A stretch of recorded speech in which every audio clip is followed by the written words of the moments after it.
J'aimerais lire avec vous dans l'Évangile de Matthieu au chapitre 16.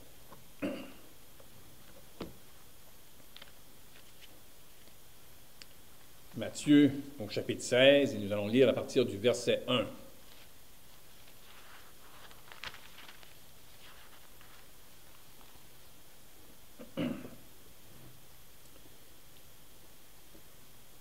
Les pharisiens et les sadducéens abordèrent Jésus et, pour l'éprouver, lui demandèrent de leur faire voir un signe venant du ciel.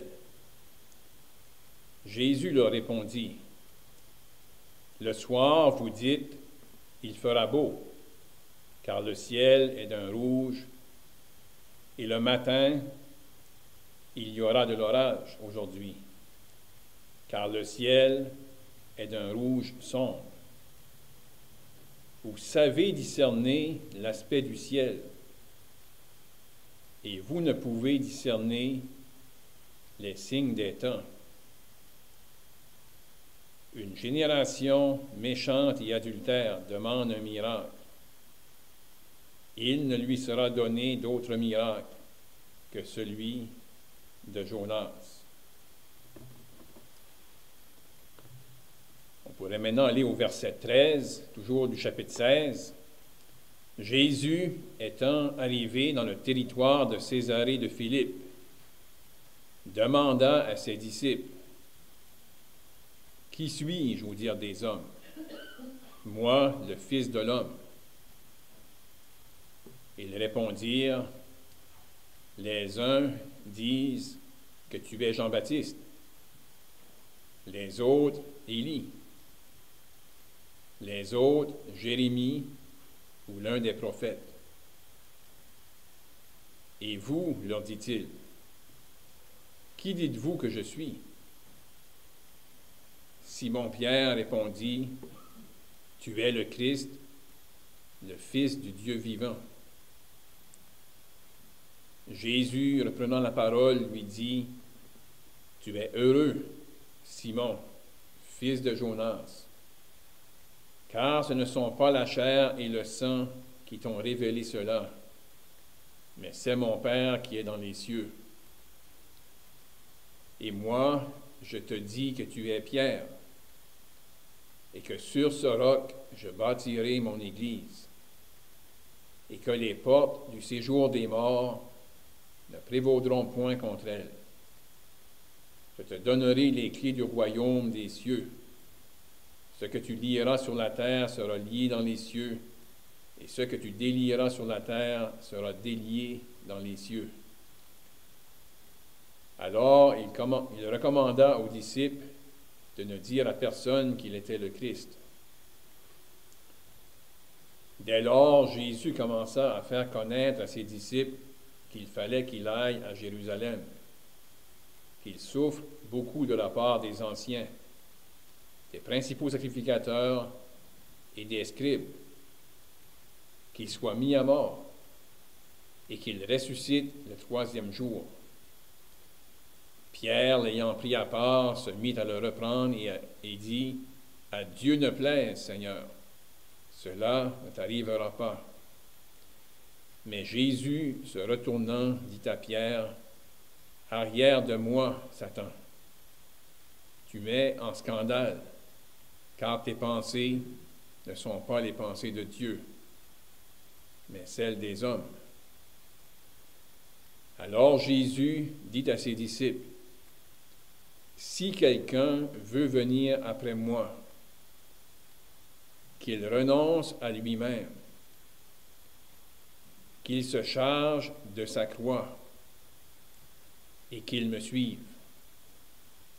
Car celui qui voudra sauver sa vie la perdra, mais celui qui la perdra à cause de moi la retrouvera. Et que servirait-il à un homme de gagner tout le monde s'il perdait son âme?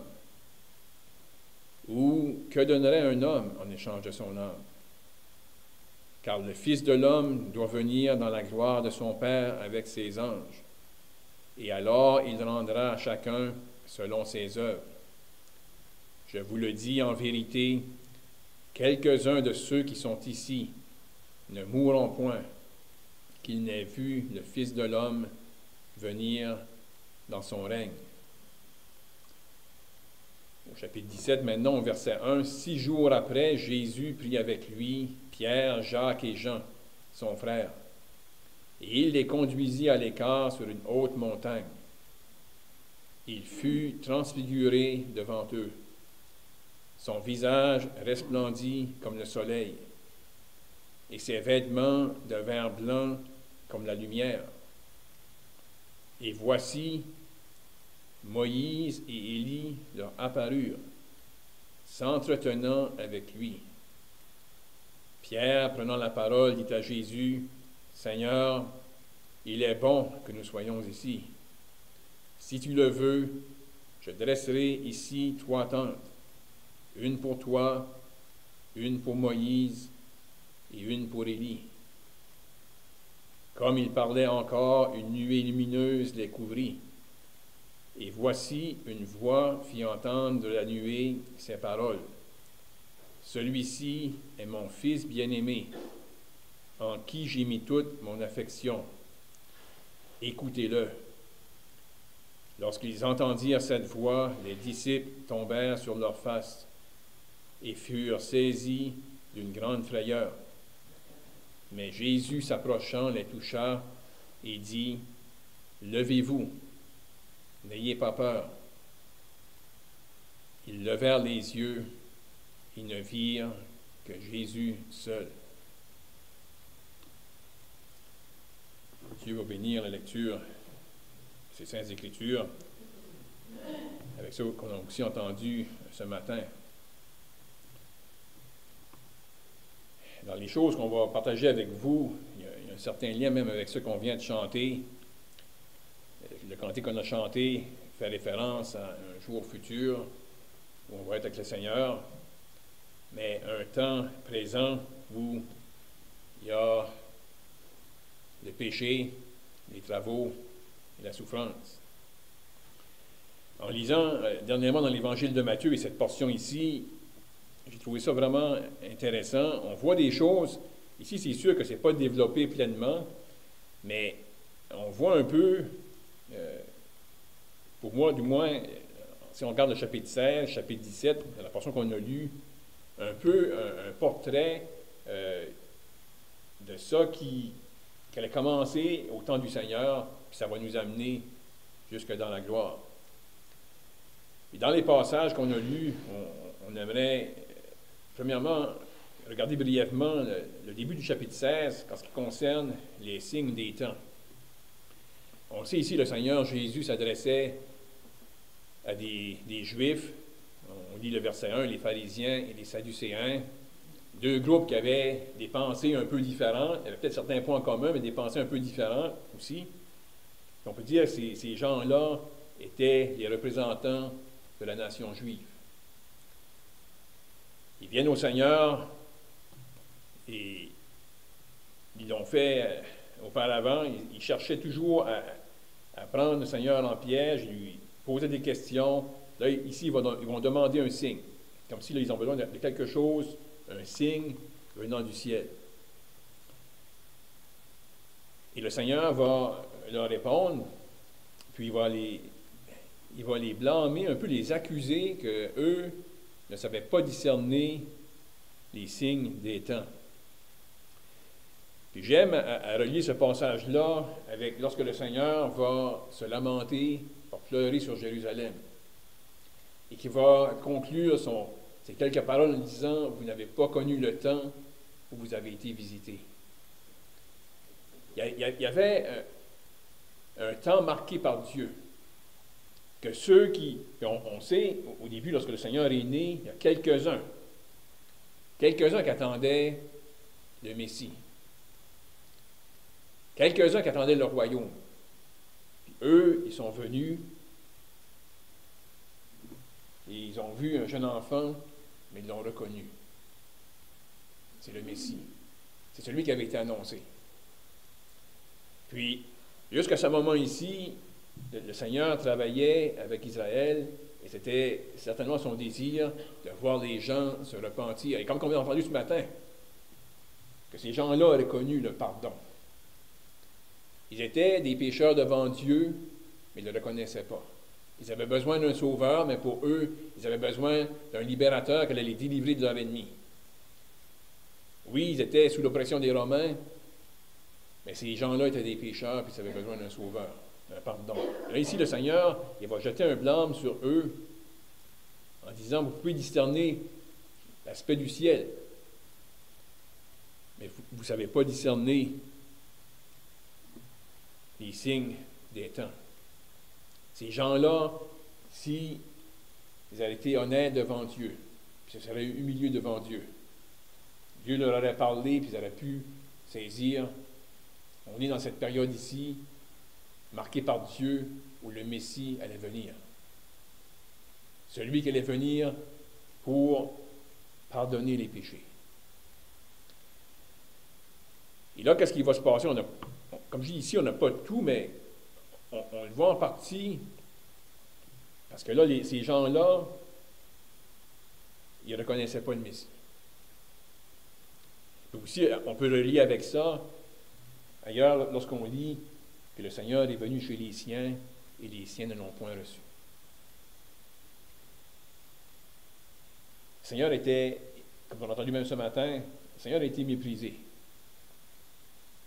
Le Seigneur a connu de l'opprobre, il a connu du rejet. Il a connu vraiment la pression de la part des siens, des Israélites. Mais éventuellement, pour un temps, puis là on va le voir un peu plus tard, pour un temps, Israël va être mis de côté. Et on arrive au verset 13, là, le Seigneur va questionner un peu ses disciples. Qui suis-je, au dire des hommes? Parce que là, on est ici des gens qui ne reconnaissaient pas le Seigneur. Ils ne reconnaissaient pas qu'il était le Messie. Les chefs religieux, là. Mais parmi le peuple, il y en avait qui disaient du Seigneur, certains disent que tu es Jean-Baptiste, ressuscité. D'autres Élie, d'autres Jérémie ou un des prophètes. Et là, le Seigneur va poser la question plus particulièrement à eux, et vous, qui dites-vous que je suis? Et là, Pierre va ouvrir la bouche et va lui dire, tu es le Christ, le Fils du Dieu vivant. Et là, ensuite, le Seigneur va révéler quelque chose. Quelque chose qui était inconnu jusqu'à ce moment ici. Qui n'était pas vu dans l'Ancien Testament. Même si c'était vu que les nations allaient être bénies, mais l'Église. Le Seigneur va révéler quelque chose à ses disciples. Puis comme ici, tous les détails ne sont pas donnés. Mais après avoir été interrogé par les chefs religieux, après leur avoir dit, vous ne savez pas discerner les signes des temps. Il va venir un temps, peu de temps après, où Israël va être mis de côté pour un temps. Comme on a mentionné, le Seigneur, moi je relis ce verset-là parce que le Seigneur a pleuré sur Jérusalem, puis on peut lire ailleurs que le Seigneur, lorsqu'il a pleuré sur eux, il a dit, vous ne verrez plus désormais le Fils de l'homme, jusqu'à ce que vous disiez, béni soit celui qui vient au nom du Seigneur. Il va y avoir un temps dans le futur où là, Dieu va travailler de nouveau avec Israël. Et là, entre-temps, le Seigneur va introduire l'Église. Il l'introduit ici, dans l'Évangile de Matthieu.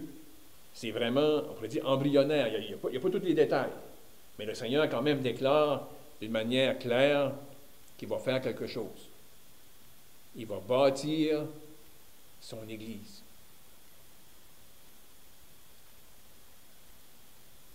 Des gens appelés hors d'eux.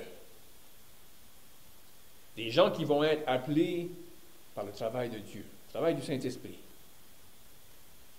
Et cette Église-là va être bâtie. À ce moment ici, comme je dis, c'est introduit dans l'Évangile de Matthieu, on n'a pas tous les détails, mais le Seigneur mentionne quelque chose de grand qu'il va bâtir.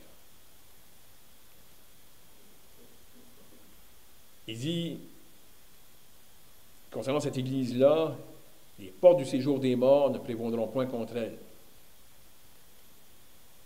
Mais là, après avoir introduit ça, on pourrait penser quelque chose de glorieux, quelque chose que le Seigneur bâtit. Juste après, pour moi, le Seigneur va amener d'une manière subtile, parce que, comme je dis, c'est pas tout écrit ici, mais on va le comprendre lorsqu'on arrive dans le livre des Actes, qu'on va arriver dans les Épîtres.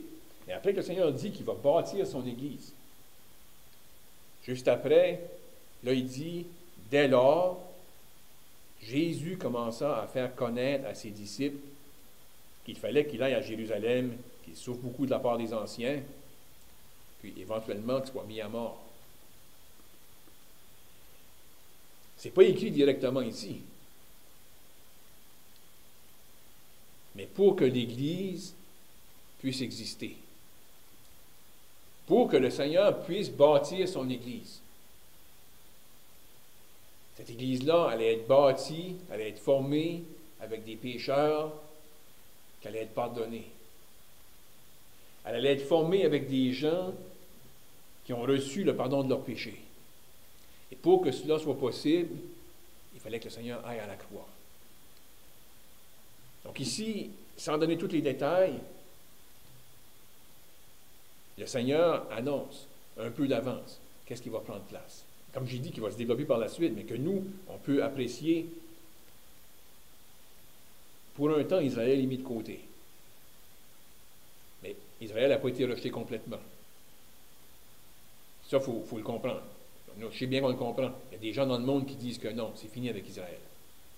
Non. Israël a été mis de côté pour un temps.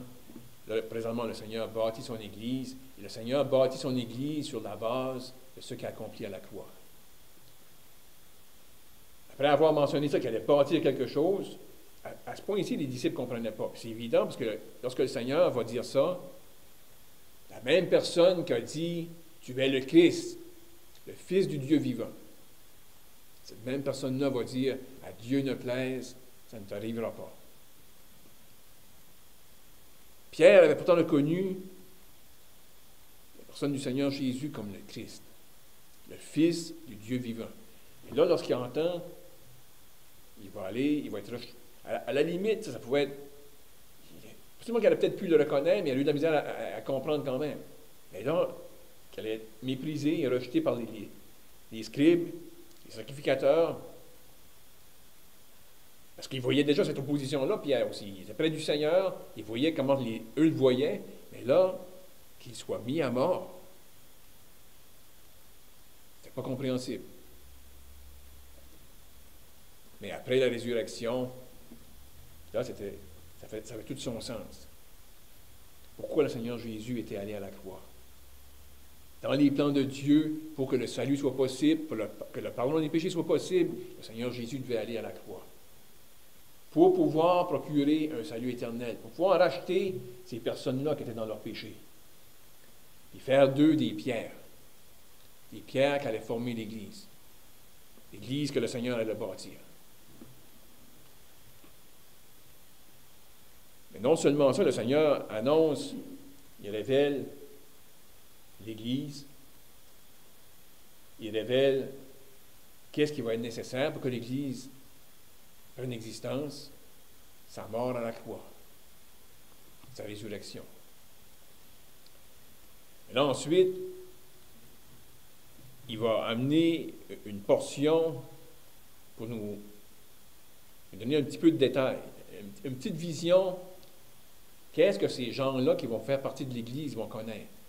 Parce que lorsque le Seigneur dit qu'il va bâtir son Église, il a mentionné ça près de 2000 ans passés. Et l'Église a commencé à la Pentecôte. Ça fait près de 2000 ans qu'il y a des pierres qui sont ajoutées à l'Église. L'Église universelle, tous les croyants. Puis dans cette période-là, qu'est-ce qu'elle allait être la part de ceux qui font partie de l'Église? Le Seigneur laisse entrevoir qu'il va y avoir des souffrances. Il va y avoir des difficultés. Parce qu'il mentionne, si quelqu'un veut venir après moi, qu'il renonce à lui-même, qu'il se charge de sa croix et qu'il me suive.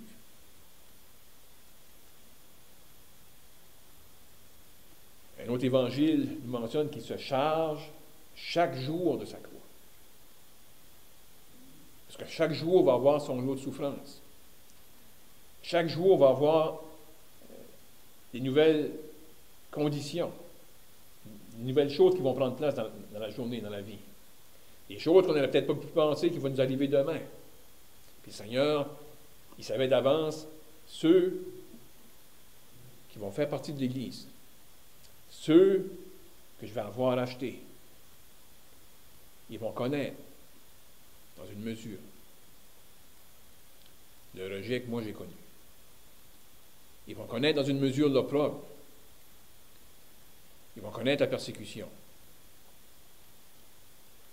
Puis ça va être la part des croyants. On était rappelé ce matin même, dans les souffrances, qu'est-ce qu'on peut connaître? Bon, on peut être blessé parfois. Mais quand on est blessé, on peut penser que le Seigneur a été blessé. Le Seigneur peut comprendre qu'est-ce qu'on vit, qu'est-ce qu'on passe à travers. Puis ici, il voulait préparer les disciples. Qu'est-ce qu'ils allaient connaître? Mais le Seigneur, après avoir introduit l'Église et parlé de qu'est-ce qui va être la vie du croyant, la marche du croyant à travers cette période-là, des temps de difficulté, certainement des temps de joie en se réjouissant de notre position en Christ.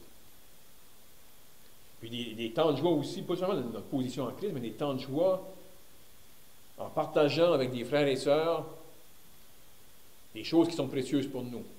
Dans la vie chrétienne, il y a des temps de joie. C'est évident.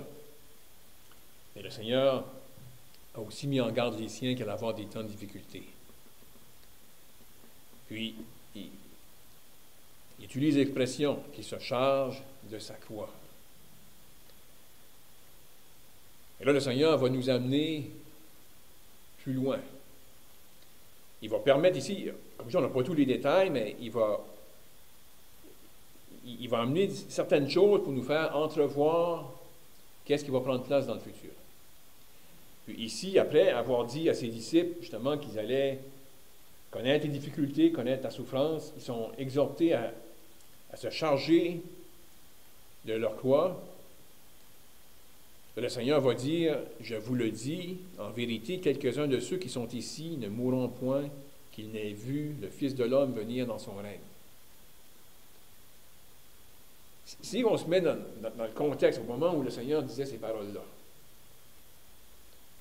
le Seigneur, c'est comme qu'on a entendu ce matin, comment il était le Fils de Dieu, mais qui s'est fait homme. C'était le Créateur de toutes choses. Et là, il marchait sur la terre. Il avait pris place parmi sa création. Puis les gens qui l'entouraient, les gens religieux, ils avaient de la haine envers lui. Ils avaient du mépris. Puis le Seigneur, parce qu'il était Dieu, il connaissait exactement ce qu'il y avait dans les pensées des gens. Lorsqu'il sortait, puis il allait annoncer la bonne nouvelle, il savait, il allait vers les brebis perdues. Il avait le désir de les voir sauvés. Mais il y avait des gens qui l'haïssaient. Puis le Seigneur connaissait exactement c'était quoi leur plan, c'était quoi leur pensée, c'était quoi leur désir. Et là, il parle à ses disciples. Puis dans ce contexte-là, où c'est évident que, parce que dans ce contexte-là, lui va bientôt être crucifié, il va être mis à mort. Vraiment, il va donner sa vie.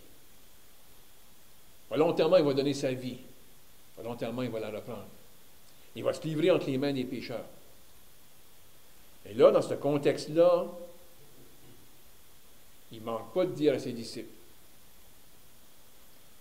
celui qui est rejeté présentement, celui qui est méprisé, celui qui va être attaché sur une croix,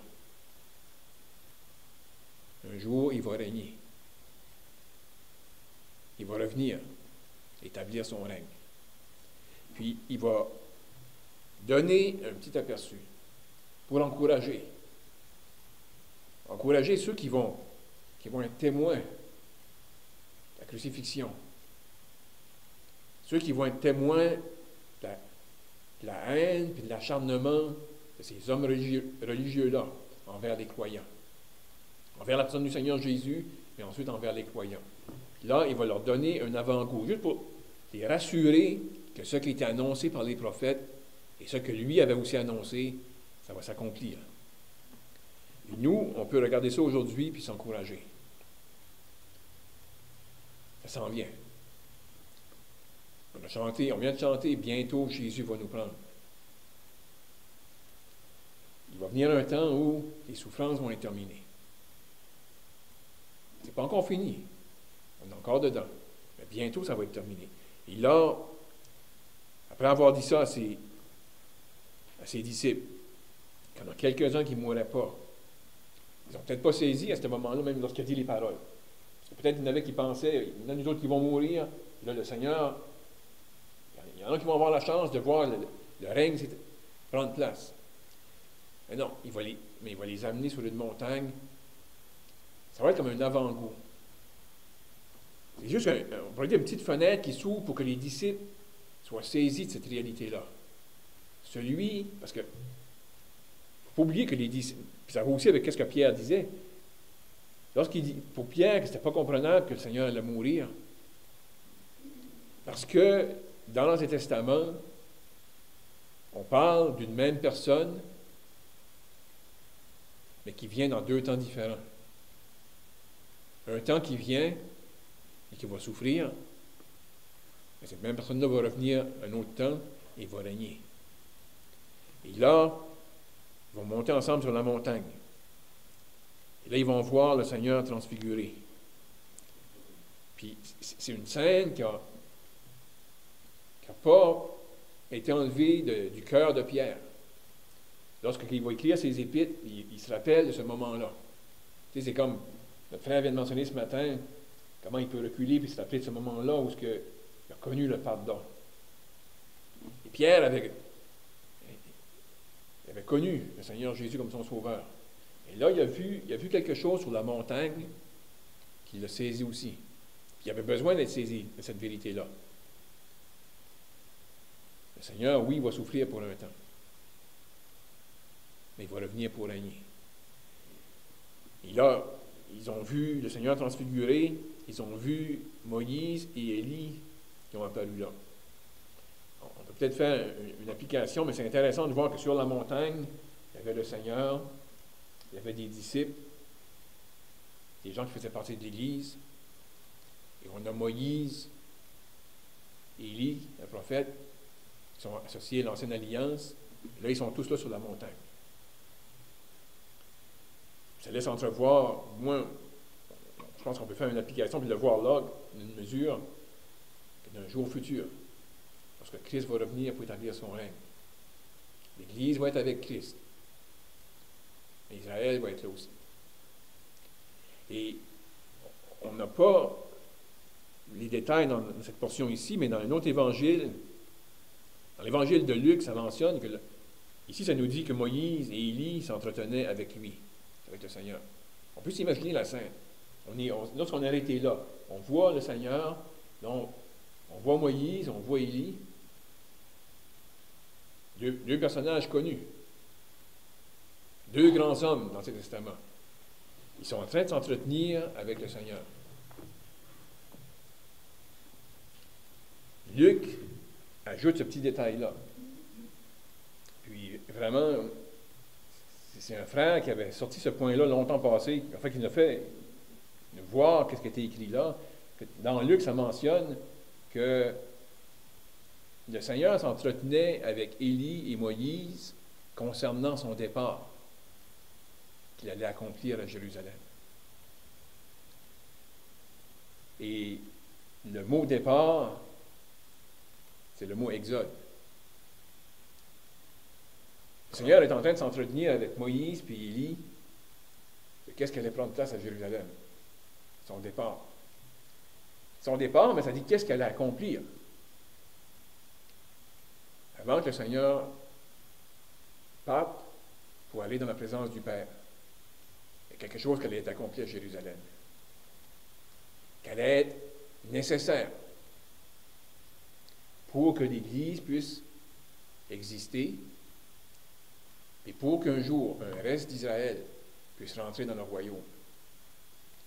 Ils vont être sauvés parce que le Seigneur va revenir. 2000 ans passés, ils n'avaient pas besoin d'un sauveur. Ils vont en avoir besoin d'un. Ils n'avaient besoin d'un 2000 ans passés, mais pour eux, ils n'avaient pas besoin. Mais un jour, il va y avoir un reste d'Israël qui va être sauvé sur la base de ce que le Seigneur Jésus-Christ a accompli à la croix. Et l'Église va être là avec le Seigneur sur la base de ce qui a été accompli à la croix. Comme on a entendu ce matin, on s'est rassemblés. Il n'y aurait pas eu de rassemblement s'il n'y avait pas eu de pardon. Il n'y aurait pas eu de pardon s'il n'y avait pas eu de sacrifice. Sans la croix, il n'y avait aucun salut. Puis, malgré le fait qu'Israël, depuis longtemps, espère le royaume. Puis, ils pensent qu'ils méritent le royaume. Mais ils vont rentrer dans leur royaume parce qu'ils vont être achetés. Ils vont entrer dans leur royaume sur la base de ce qui a été fait à la croix. Donc, pour nous, frères et sœurs, ce matin, on a mentionné ici, dans l'Évangile, c'est seulement embryonnaire, on n'a pas tous les détails. Mais le Seigneur fait référence à ceux qui le rejetaient, qui n'ont pas connu le temps où ils ont été visités. Il introduit l'Église. Il nous parle du présent, qu'est-ce qu'on va connaître comme croyants. Mais il veut qu'on regarde vers le futur. Il y a un jour glorieux qui s'en vient. Les souffrances vont terminer, comme on l'a chanté. Bientôt, le Seigneur va revenir. On sait que la seconde venue vient en 2 phases. L'Église va être enlevée. Ensuite, il va revenir avec l'Église pour établir son règne. Donc, on puisse être encouragé par ces paroles, qu'on puisse, comme on a chanté, qu'on puisse persévérer en attendant ce jour glorieux. Que Dieu bénisse sa parole. Père Céleste, en terminant, on veut te remercier pour ce temps qu'on a eu ce matin à considérer ta sainte parole. Et Père, on veut te remercier que nous qui sommes sauvés, qui appartenons à Christ, on peut regarder avec assurance vers un jour proche, un jour glorieux où ton Fils va revenir comme il l'a promis. Et on sait que malgré tout ce qui pourrait sembler contraire, on sait qu'à ce signal donné, il va revenir.